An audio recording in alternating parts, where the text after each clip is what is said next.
practice. There's another word for practice that comes up in the Bhagavad Gita.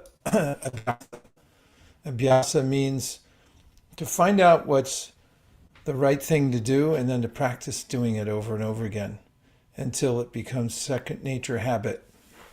It's really, we're ruled by our habits, our routines. Most of our lives, we're moving according to what we're used to doing. But the idea of sadhana and abhyas practice is to find out what's the best thing that we can do or the best things that we can do, and then introduce them into our lives and continue them, because that's what's exciting about being a human, is you can make progress, you can improve yourself. Beavers make dams, and that's just what they do. It's really hard for them to change that habit. In fact, I saw a video where somebody tried to keep some beavers as a pet, and beavers as pets, and they tore the house apart. They chewed the legs of chairs, and they started making dams using the pillows and in the living room and so forth. Hard to reform a beaver, but human beings can actually change their course in life. So in the teachings of the Golden Monk, these are ideal because Chaitanya Mahaprabhu, whom I'm referring to as the Golden Monk, who was around 500 years ago, and he gave practical teachings to some of the wisdom literatures like the Bhagavad Gita and the Srimad Bhagavatam, showing us how we could apply them in our daily lives. And one of his main teachings is something that's universal. You'll find it in many of the traditions around the world, or spiritual traditions, and that's about giving respect to others. So the way the Golden Monk said it, he wrote a verse in Sanskrit that said, Trinadapi sunichena, toror api suhishnuna, amanina manadena, kirtaniya sadahari. So the verse is about being humble as we move through the world, and one of the practices he advised was to show respect for others. But that's only half of it. I don't know if we're all ready for the second half. Without expecting any respect in return. That's a little harder. So giving respect to others, I may do it in a way, in a perfunctory way, like, oh yeah, I should give respect. Now where's mine? But he said, give respect, but don't wait and say, okay, I want respect back.